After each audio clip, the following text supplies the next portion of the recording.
In this episode, we're going to install a decoder into this Atlas SD35. So let's get inside.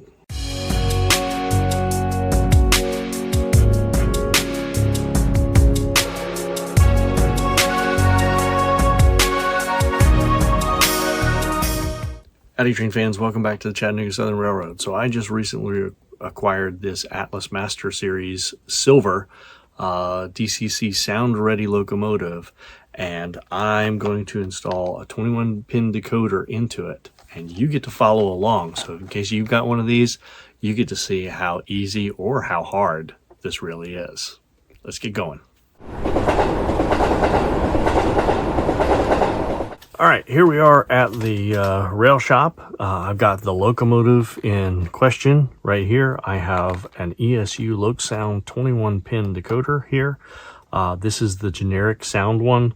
I will have to load the specific sound file for the GP30 or the SD35 that I have here. I picked this up from Mountain Subdivision Hobbies. I have found that they have the best pricing that I've found on these, and usually have no shipping costs, which is great. So let's go ahead and get started here. So I'm going to pull this thing out of its box. So this is an Atlas Master Locomotive Series Silver version. If you look at the side of the box, you'll see that this is sound ready, which means it's ready for a 21 pin decoder to be installed, but it also has a speaker built in ready to go, so you don't have to go through the process of trying to wire up a speaker. So let's go ahead, we'll put this off to the side or to the back here. We'll get this out of the box because we've got some work to do here. I'm going to push this in the back while I get this out. So like most locomotives these days, these have the plastic sleeves and whatnot. This one has a different box, so we're going to pop this cover off just like that, and there's the locomotive. And now we're going to pull this black frame out, and we're going to set that up there for now. We've got in here attached to the frame some of the detail parts. So this is not quite sure what that is. I'll have to look that up. These are the window shades over here that we'll have to install. They have pins on them, but you have to be careful about those. And we'll even do that work as part of this video as well. So we'll go ahead and set this stuff off to the side because we don't need it for the decoder install. If you get one of these, you'll notice that this thing is attached to the bottom with 2 screws. So what we're going to do, and you want to do this, make sure you've got clean hands. I'm going to go into my arsenal here, grab a Phillips screwdriver. I'm going to take this locomotive in my hand ever so gently, and I'm going to unscrew these 2 screws here and back them all the way out. I'm going to back this one all the way out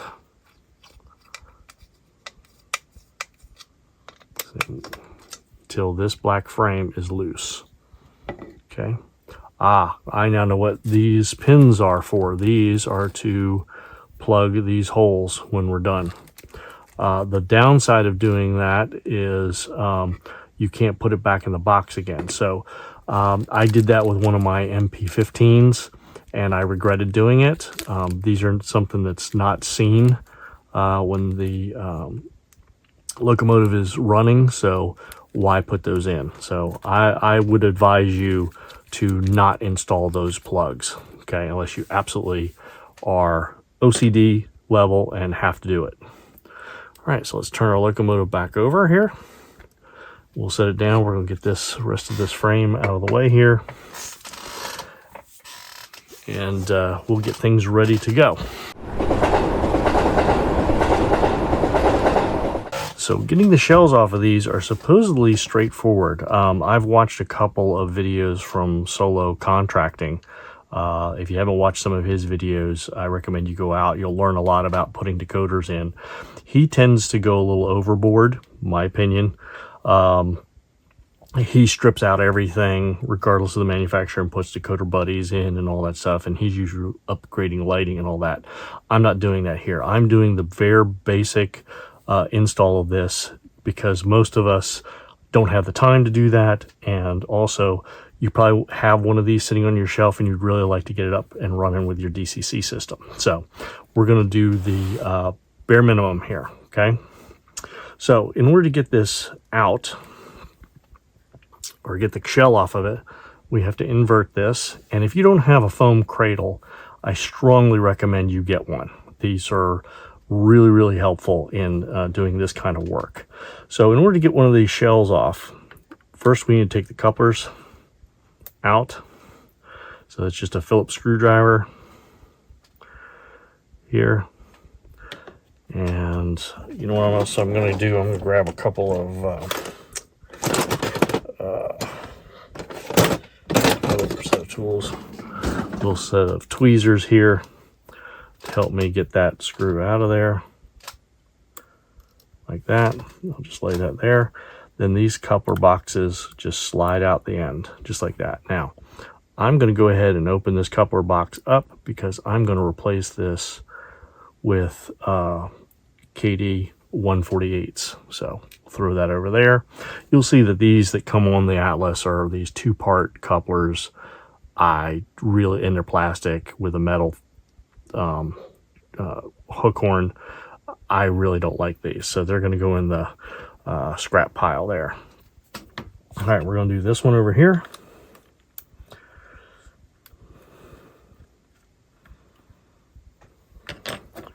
Take our tweezers, pull that screw out, set it aside, grab a hold of the body, pull the coupler out. And to get these open, they'll usually just fall right apart like that. So we'll put that.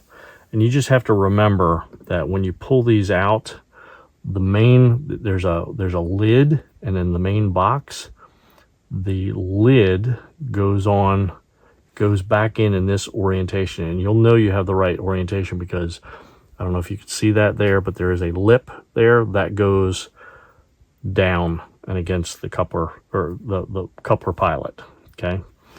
So we'll set those aside. What I'm going to do is go ahead and reach up here and grab a couple of my number 148 KDs. So we'll have them handy for when we reassemble this. All right, now you would think that that shell would come right off of this. Well, there's a secret here. I don't know if you can see those, but there are 2 screws, one here and one here.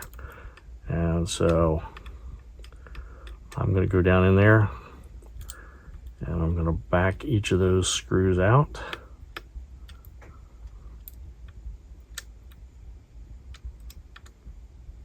If I can get my screwdriver in there. Oh, the one wanted to come out, the other one did not. Interesting. All right, there it goes. All right, I'm going to use my tweezers again. Let's see if I can grab that. And I did, and I flung it over there. So there's one. And they are little buggers, as you can see there. And then I'm going to grab this one.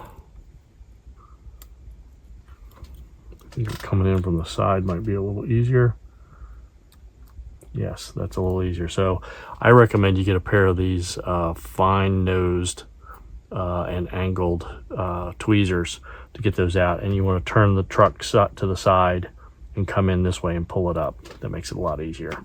All right, so now that that is done, this thing...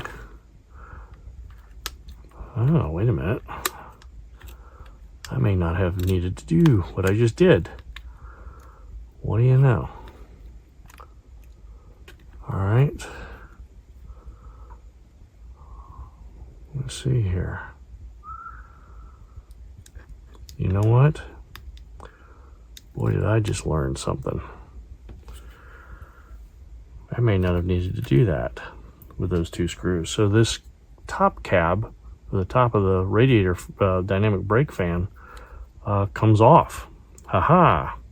See, there was no instructions with this, so I'm kind of learning as we go here. So it looks like we have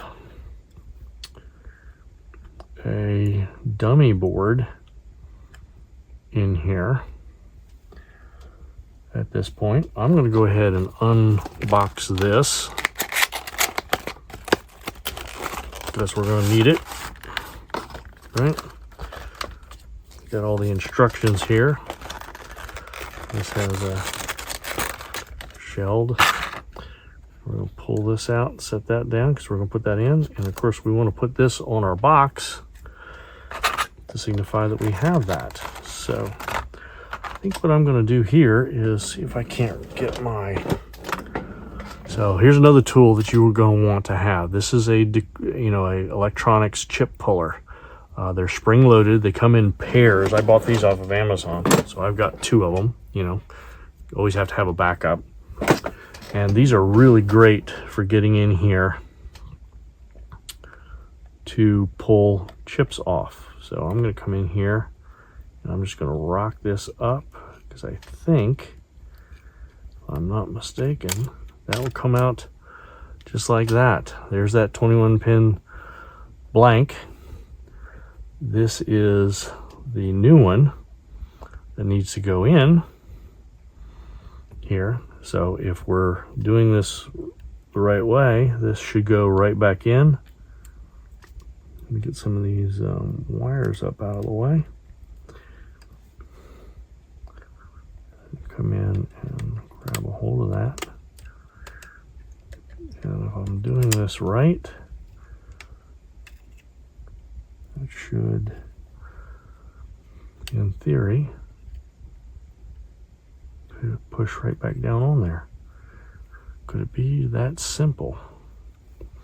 All right, before I go a little too far here, I am going to ensure that my oil and my skin, I'm going to take some isopropyl alcohol. So I have 91% here. I am going to dip a little bit down in there. And I'm going to just double check and make sure that my oil didn't create a crossover or a short. So I did that. Put that back. Let that lay over there. Set this aside. All right, so it could be just that easy. This thing had this little piece of sticky tape here. I think this was to help keep this in place. I'm not quite sure why it's there, but I'm going to go ahead and leave it. And I'm going to work this back down on top, like so. Get it back into position. Let's see if I can get it back into position. Like that. Wow, that was pretty quick and easy. Don't need these, so I'm going to put these back. Don't need that, I'm going to put that back. Well, what I'm going to do now is, since I didn't need to take those screws out, I got to go figure out how to put them back in. So we'll do this. And actually, I'm going to need these tweezers again, because to get these puppies started with my fat fingers, it ain't going to happen. So we'll put that one in there. Use the tweezers to get it vertical and upright. Use the screwdriver to take that home. There we go. Now we'll do this with the other one. You can see how small that screw is and why these tweezers are such a good idea. Turn that out of the way. Set it down in there. I'm going to turn the tips around, kind of go down in the hole where the screwdriver would go and use it to set that home. Put that back in place. All right, and now what I'm going to do is I'm going to rebuild my coupler boxes here. And you probably notice that I've turned this locomotive end for end. These are not direction oriented in any way, shape, or form, but you definitely want to make sure that you have the coupler in the right orientation, which the hook horn should be in the up position for this part of the job. And I don't know if you can see that or not, but that will pop down in there. There's actually 2 notches, one here and one here, so you can't get that messed up. And it looks like these are going to function perfectly. So I'm going to spin this around. I'm going to put this back in the pilot like so. I'm going to grab my coupler box screw using my tweezers. Set that down in there like so. Still holding the coupler. I'm going to put that screw all the way back in. Like that. We're going to do the same thing on this side. Get the coupler box in the right orientation. The curve is to the outside. We're going to drop the coupler in with the hook horn up. We're going to put the lid on like so, curve to the front, and you'll feel it when it's in the right orientation. And there we are. We're going to put that back in the pilot. If it cooperates like so, we'll use our handy needle tweezers, get that screw started in the hole. Use our screwdriver to not cross thread things and drive that coupler home. All right, so that being said, we now should be able to program this. So we have a 21-pin ESU loc sound decoder in there. I'm going to take it over to the programming track and see what we can do with it. Okay, so I've got the locomotive over here at the DCC LCC drawer. It's on the programming track for the Digitrack system. I also have over here my laptop hooked into the programming track as well. And what I'm going to do is I'm going to show you how we're going to program this. So first things first, you got to turn your mouse on. That's always helpful. And then what we're going to do is we're going to open up Decoder Pro. All right, as you can see here, I've got a list of all my locomotives that I have rostered into the system. It's not every locomotive I own, but not all of my locomotives have DCC. So what we want to do here, this is a brand new locomotive. So what we're going to do is we're going to come up here to New.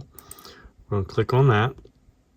And then we're going to come up to this Create New Loco screen.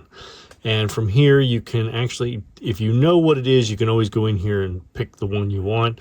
But it's always good to just read the type from the decoder. I don't know if you can hear the clicking off to the left here. It's talking to that decoder, trying to determine what type it is. And it should pop up here any second. So there we go. So this is an ESU loc sound 5 decoder, as we saw installed. And we have the create the basic roster entry. I'm not going to do this. I'm going to go ahead and go into the Open Comprehensive Programmer here.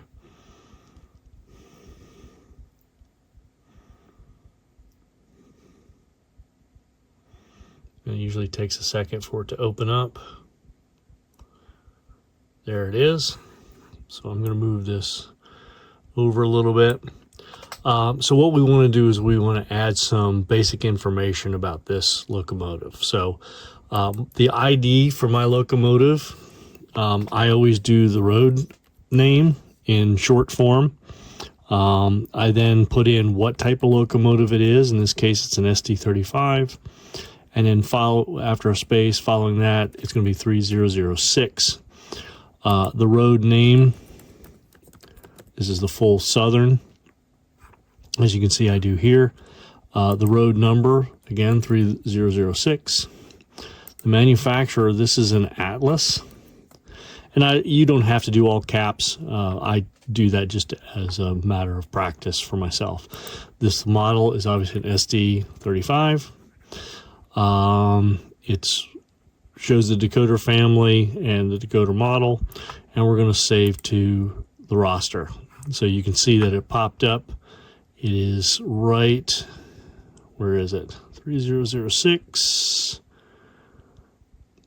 Where did it pop up here? Oh, here it is, right here. So it's showing a DCC.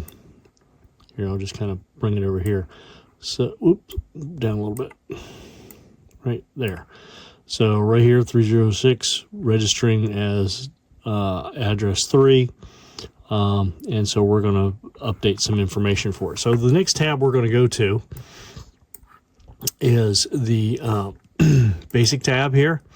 And so what I want to do is I want to put a long address in here. So the active address here is going to be 3006. I also, because this is a Southern locomotive that ran long hood forward, I'm going to reverse the direction of this.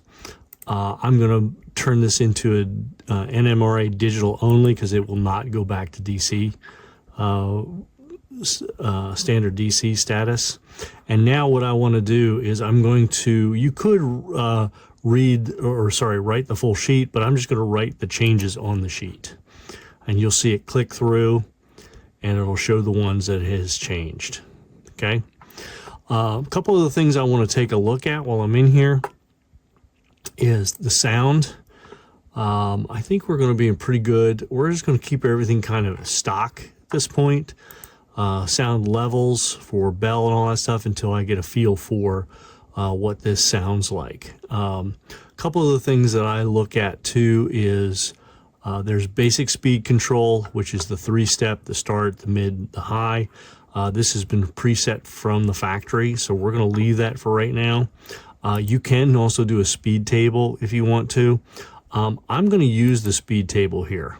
And what I'm going to do is I'm going to do I think it's a constant curve ratio. This is what I like to do. And so I'm going to do a write changes on the sheet. And so you'll see it come through.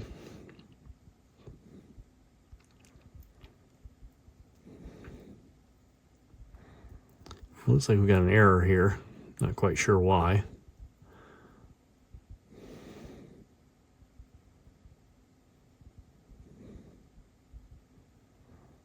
Maybe it needs a minimum voltage. This usually works on most of my locomotives. And it looks like we got an error on the tail end too. All right, well.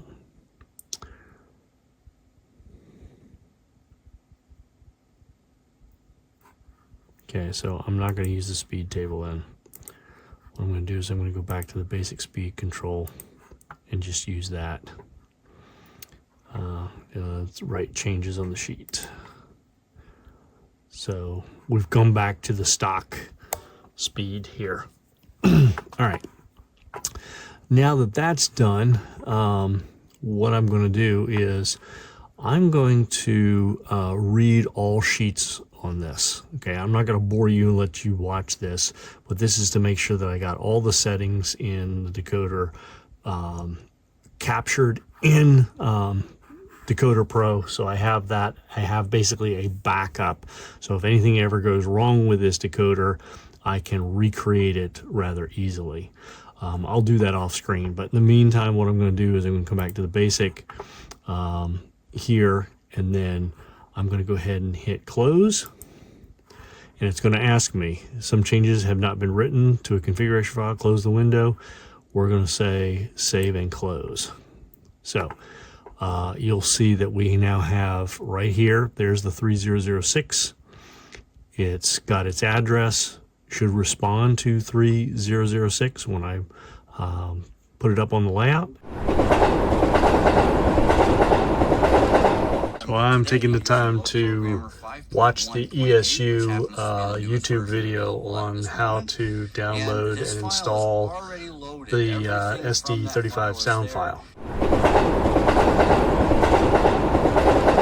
Alright, so right now I have the locomotive now sitting on the ESU programming track. The ESU programmer is there. It is hooked into my laptop, and I am downloading the new ESU sound file for an SD locomotive. And this is going to take a little while, like about 30 minutes, they said, according to their official video on how to do this.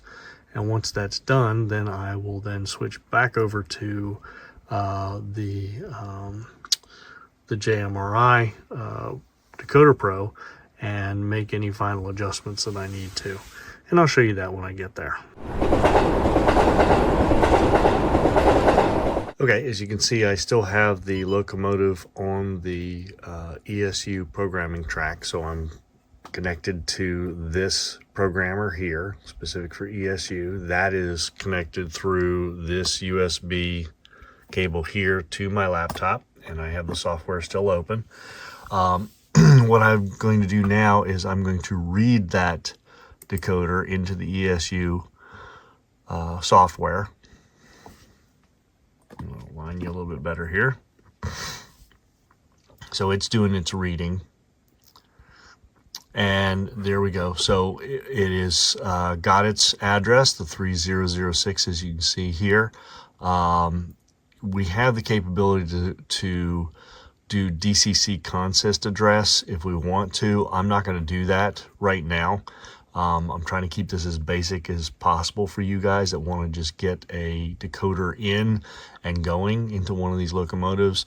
You'll see the activate functions in consist mode. So what I want to do is I just want to kind of look into some of these other things real quick just to see what's in here, because I have not used this software before. So this is, you're seeing this for the first time, as am I. Brake settings. I'm not going to play with any of this here. Information about the locomotive.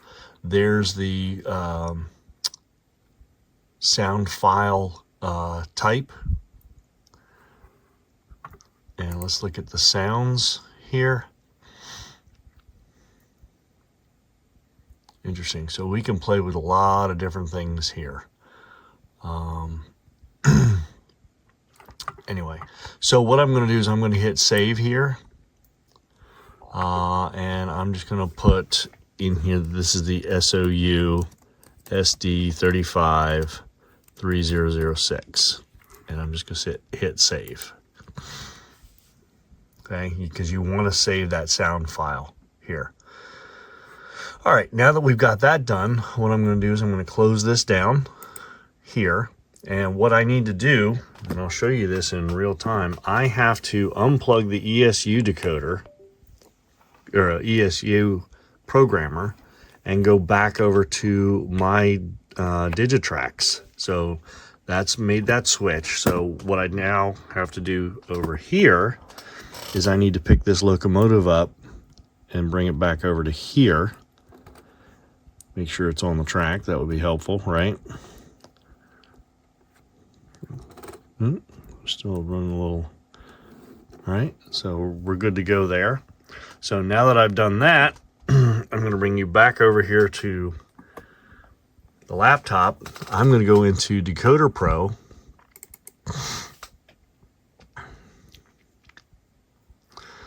And I'm looking for, there it is right there, the SOU SD35 3006. So it's still registering in there. We're going to double click on it.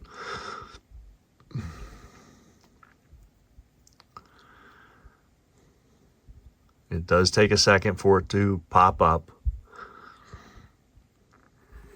And there you can see all the information is still there. I'm going to go to basic here. It is still showing everything that I want. Nothing I want to change here. Let's go to basic speed control. It's still using that, the old speed table. If you remember from the previous clip, I had tried to use this, but it didn't work. I'm going to leave it like it is and test it like this. Just to keep this basic for you guys. and for my own sanity at this point. So I'm going to close that down. One thing I'm going to do, I now know that all that data has been saved in there. And so what I'm going to do now is I'm going to take this thing over to the layout and fire it up with the new sound on board. And we'll see what that looks like.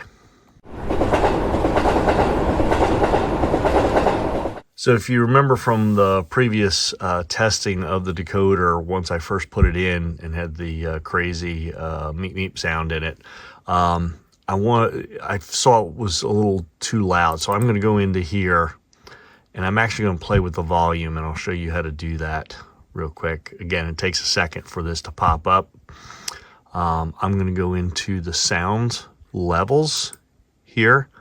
And what I'm looking for is a couple things.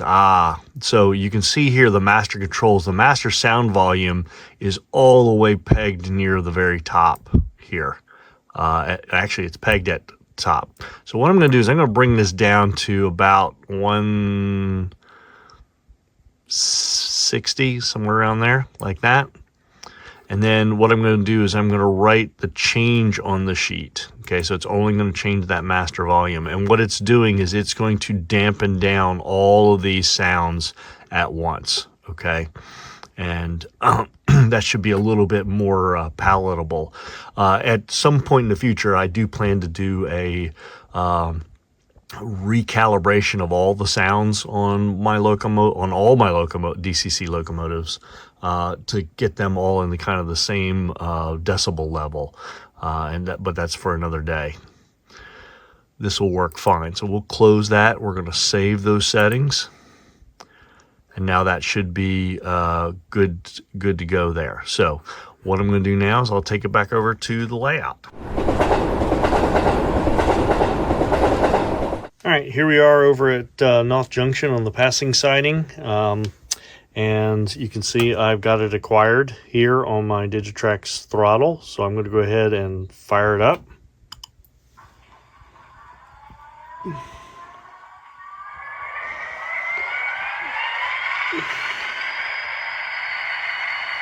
Sounds good. Let's turn on some number boards. And it is facing that way, and they do work. I'm going to put it into reverse so you can see the number boards and headlight do light up. But we're going to take it for a little spin here. Let's check the bell. Sounds really good. I like the volume better now, but that's a little bit fast paced. I may have to work on that. I'll turn that off so it doesn't drive you guys mad. Let's try a horn. It's a short horn. That's the long horn, and if you hold it down, yep. So that's good. All right, let's take it out.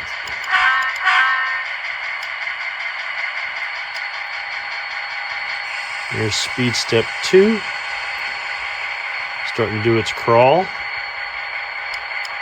I'm going to take it right on up to speed step 6.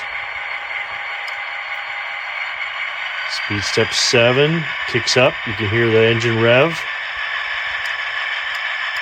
Taking on up to 10.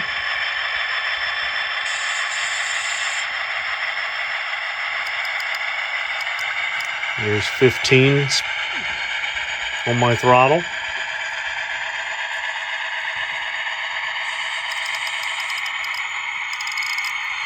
Slow it down, stop. I like it. Let's change direction. Number boards, headlight light up. Okay.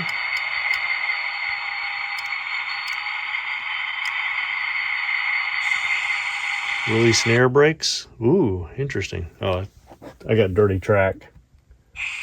There we go. All the work I've been doing on the layout, I haven't been running trains very much. Need to take that bright boy block there and do some work. Let's take it up a little bit. Let's go up to 15. Sounds really good. Me likey. All right, let's bring it to a stop. What we'll do is we'll turn the lights off and we'll shut her down. Ooh, that was a quick, abrupt shutdown. Wonder why I did that. Let's start it back up again, try that again. Maybe that was just a fluke.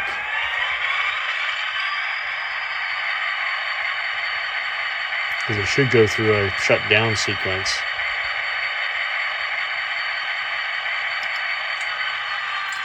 There we go.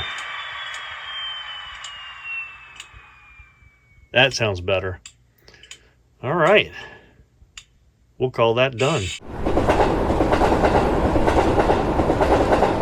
All right, well, there you go. There's the installation of an ESU 21-pin decoder directly into an Athearn Master Series Silver locomotive that was sound ready. Make sure that your box says that it's sound ready, because that means it's got the speaker already built into it. If it doesn't have that sound ready symbol on the box, that means you're going to have to install a speaker into the system. So a couple of tips here.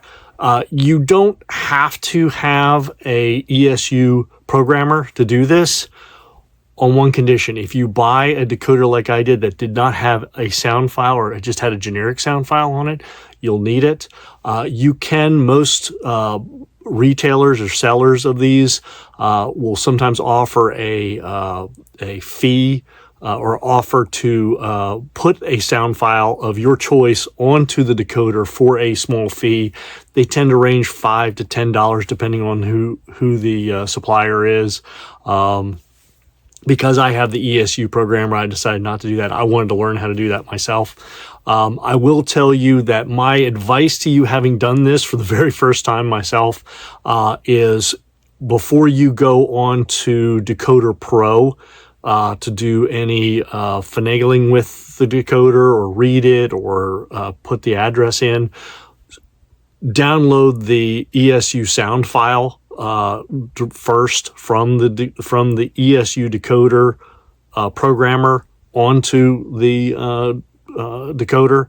And the other thing I would recommend that you do as well is take your time with this, okay? Especially if you're doing this for the first time.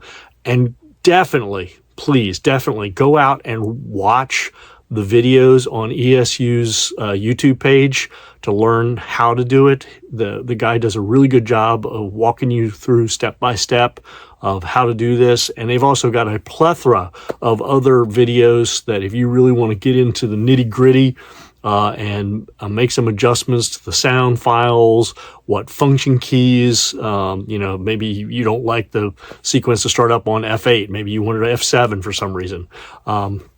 They can show you how to do that. So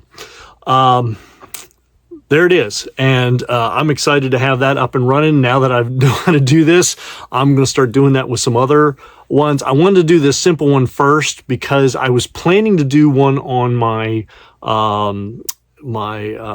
River Street Rambler, which is an Athearn one, but that one's going to require me to install a speaker.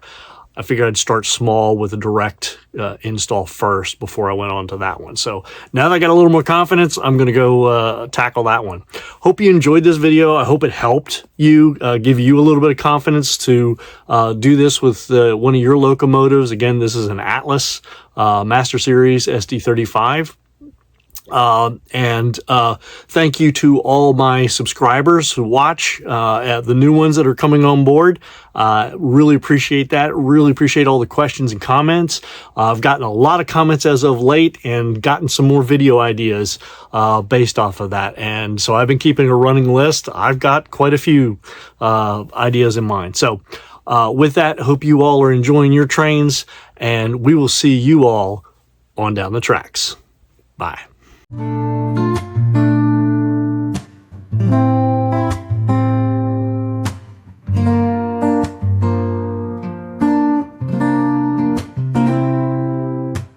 Hey there, did you like that video? Well, check out some of these others on the screen. Don't worry, I'll wait. Enjoy.